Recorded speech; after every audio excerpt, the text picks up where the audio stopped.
तुम्हारा ये पुष्प आज के दिन हमारा बहुमूल्य आभूषण होगा। लगा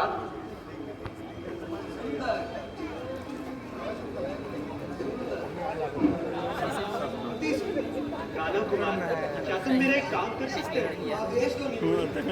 तुम्हारे रंग का टीका लगाना चाहती हूँ।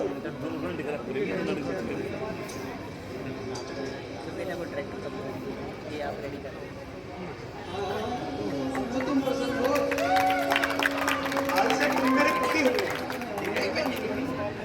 तुम्हारे रक्त का टीका मेरे ललाट पर लगाया राणा कुमार, इसमें आश्चर्य की कोई बात नहीं है। लेकिन इस कौतुक का अर्थ मेरी समझ में नहीं आया। यह कौतुक नहीं, सत्य है विद्युत। आज से तुम मेरे पति हो, सर्वस्व, मेरे प्राण। अब हम दोनों को कोई अलग नहीं कर सकता। लेकिन लंकेश्वर रावण जब यह सुनेगा तो क्या होगा नीलमणि? रावण मेरा भाई है, मुझसे अत्यधिक स्नेह करता है। जब वो जान लेगा कि मैंने स्वेच्छा से तुम्हारा वरण किया है, तब वो इसे स्वीकृति अवश्य दे देगा।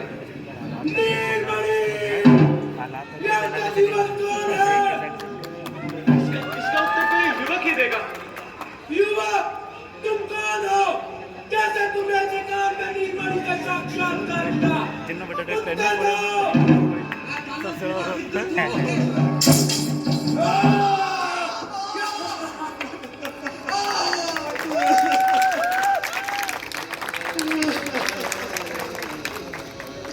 नीलमणि, क्षमा करो।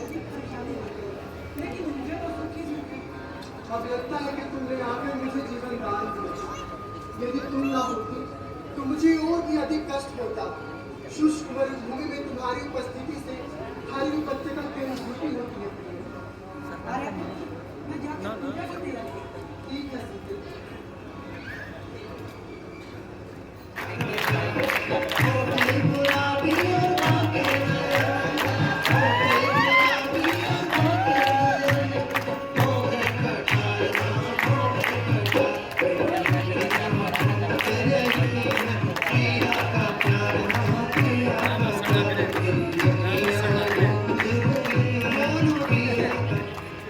श्यामल तरुण, तुम कौन हो? इस घोर वन प्रदेश में क्यों आए हो? मेरा नाम राम है। राम? राम कौन? कहाँ के वासी हो?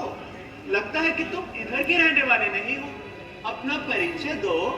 मैं अयोध्या का राजकुमार हूँ। पिता और माता के आदेश से निर्वासित हूँ। निर्वासित? निर्वासित हो? हाँ, निर्वासित। तुम अपना पूर्ण परिचय दो। तुमने रावण का नाम तो सुना होगा। यहाँ से सुदूर दक्षिण में महासमुद्र के बीच है। आता था ना।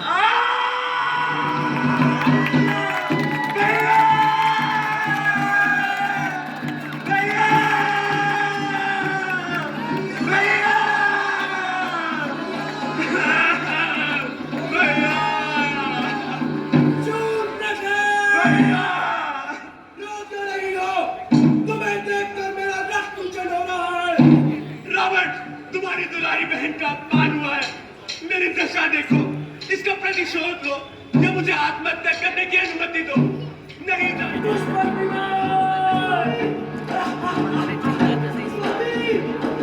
स्वामी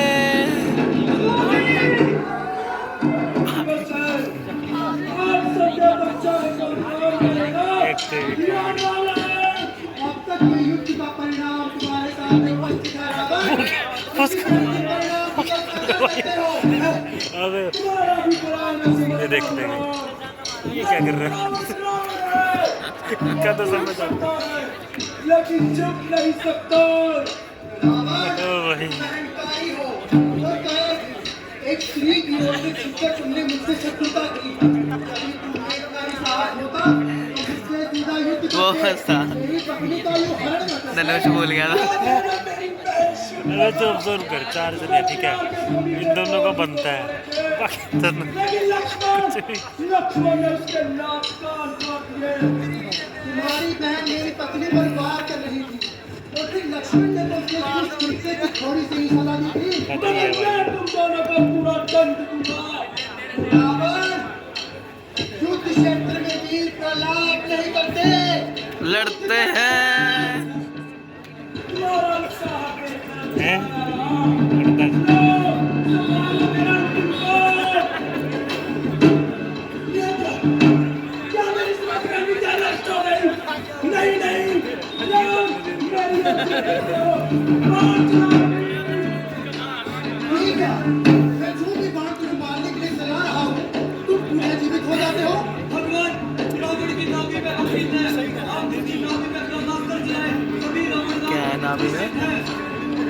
भी प्लास्टर चल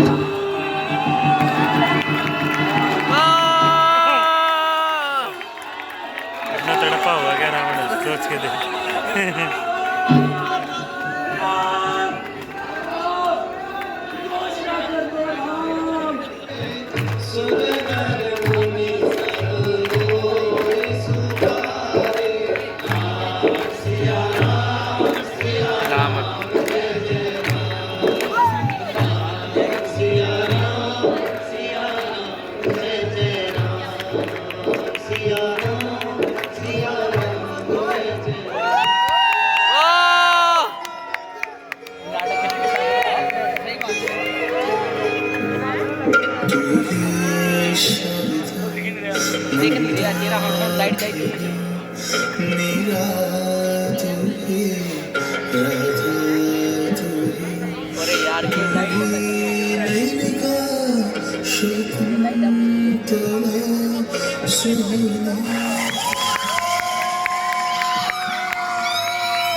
कुछ कहती है गूंगी चीखें,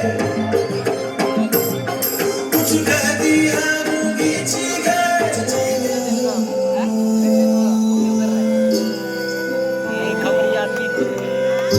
उठ के भी क्या कर रहा है चेहरों की सेना घेरे हैं हर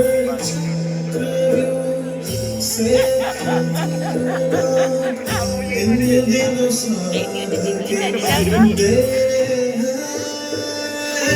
भगवान के नीचे काम की गंगा बहती है, कहती है कुछ गूंगी चीखें, गूंगी चीखें कहती है कुछ वीडियो बना के कहती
पूजी भी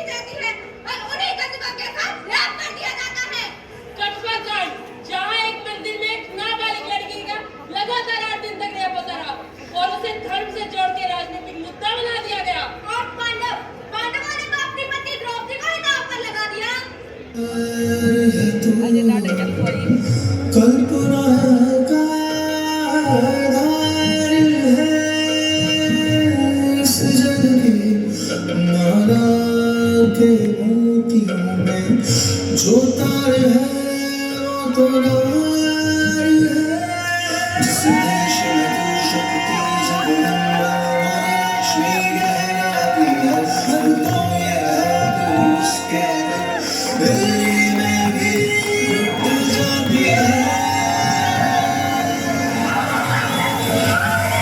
शुरुआत कहाँ से होती है? हमारे घर से होती है।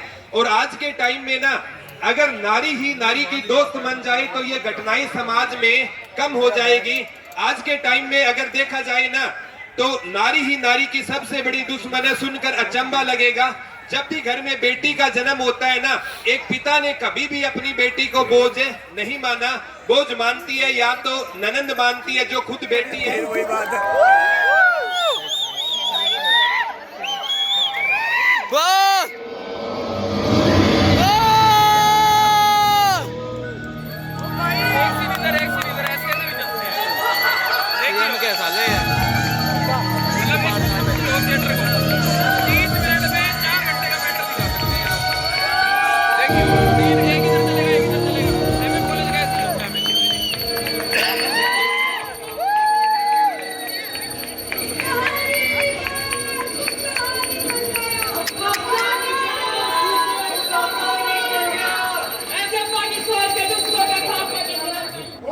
शॉक देने की जरूरत नहीं है।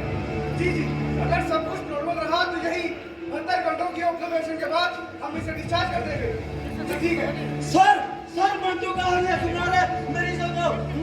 दिमागी मरीजों को कहानियां सुना रही है वो भी मंटू साहब की। सर ये तो सिर्फ कहानियों की बात है। जहाँ तक हमें पता चला वो तो अमेरिका के खिलाफ एक खत लिख रहा है किसी अंकल साहब के नाम। इसकी परमिशन नहीं है ना? बिल्कुल सर, सिर्फ फैमिली मेंबर को लिख सकते हैं, वो भी ऑफिस से परमिशन लेकर। और सर वो तो बाकी मरीजों को भड़का रहा है, उन्हें बता रहा है कि उन्हें जो दवाइयाँ दी।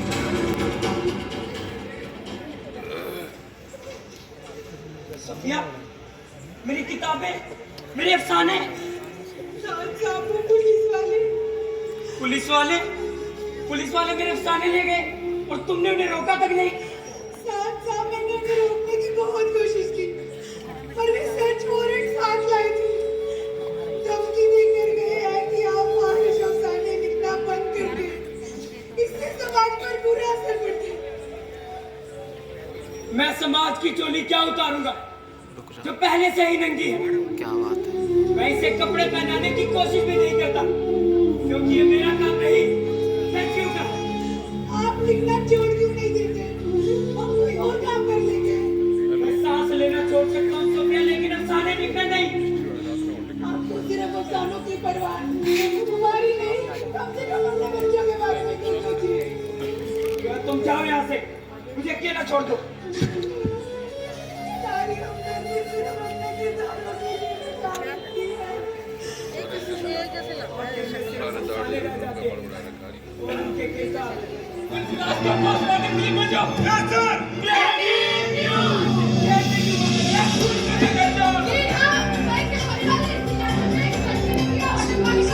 वो बच्चा 2 दिन तक बैठा रहा, उसके बाद में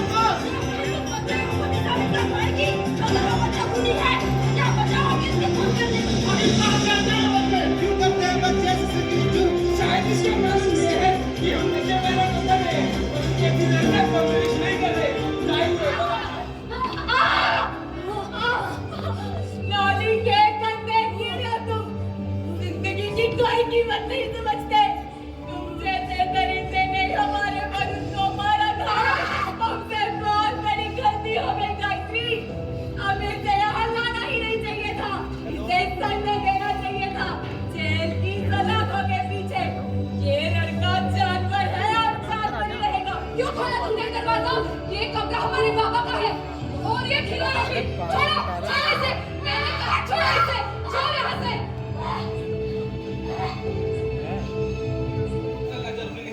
दिमाग का चलना जरूरी है। काम करते देखा तो नहीं पर सुना बहुत है उनके बारे में।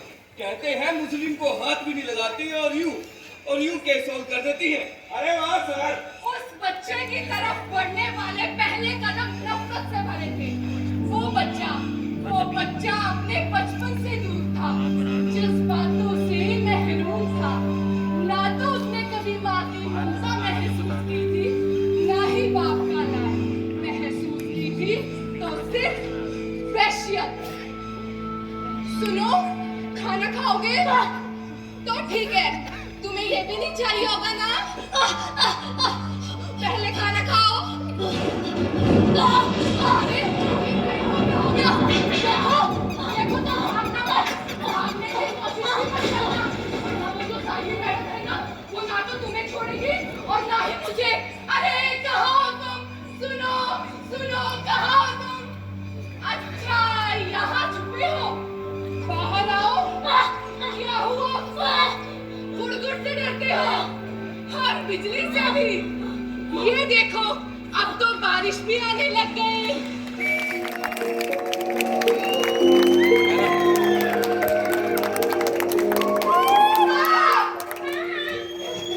बेटे की उम्र 12 साल। साइंस साइकोलॉजी ने बता दी है इस उम्र के बच्चे अपनी लाइफ और मन में सारी बातें अपनी माँ से कहते हैं और अपनी माँ से कुछ नहीं छुपाते।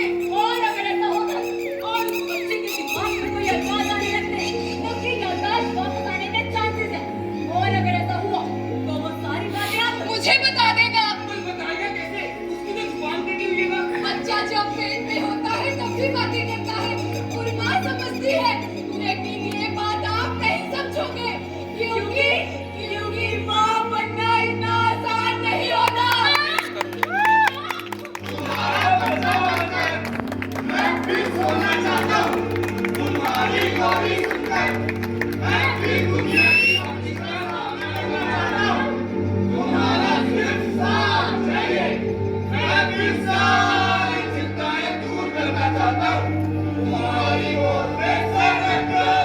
जब एक छोटा बच्चा घर में आता है तो अपने साथ लाता है खुशियाँ, हंसी, शरारतें, मासूमियत, सच्चाई। इस बच्चे की सच्चाई कुछ और है करती। अरे मेरे कहने का मतलब सिर्फ इतना था कि कल रात बाबा मेरे सपने में आए थे। मैंने सपने देखना छोड़ दिया है। बाबा को गुजरे 6 साल हो चुके हैं और हमने ये 6 साल उसकी तस्वीर के साथ तस्वीर बनकर बिताए हैं। शायद वरुण हमारी किस्मत में ही नहीं था। तकदीर, किस्मत, कितनी अजीब चीज है ना ये किस्मत। इंसान के कर्मों के साथ इसका कोई ताल्लुक नहीं। किस्मत तो कहती है देखो, जितने सपने देखने हैं देखो, उसने तो लिख दिया है जो होना है। लेकिन कोशिश भी तो कोई चीज होती है ना। रेखाएं भी तो बदलती रहती है ना। तलाशती होगी किसी सच्ची कोशिश करने वाले को। मैं फिर चलना चाहता हूँ तुम्हारी उंगली पकड़कर। मैं फिर चलना चाहता हूँ तुम्हारे कदमों की आहट पाकर। मैं फिर सुखी होना चाहता हूँ तुम्हारी दुआएं पाकर। मैं फिर समझना चाहता हूँ तुम्हारा स्नेह पाकर। अपनी माँ, मैंने तुम्हारे बिना खुद को अधूरा पाया।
हेलो, डॉक्टर साइली रॉय। जी बोलिए। इंस्पेक्टर रावत है। Attempt to murder. 11 साल की बच्ची है, अपने ही ट्यूटर पे जानलेवा हमला किया। She is in shock. तो क्या आप ये केस? ठीक है, मैं ये केस लेने के लिए तैयार हूँ, पर मुझे 6 महीने चाहिए, सिर्फ वो बच्ची और हमारा परिवार, बाकी कोई नहीं।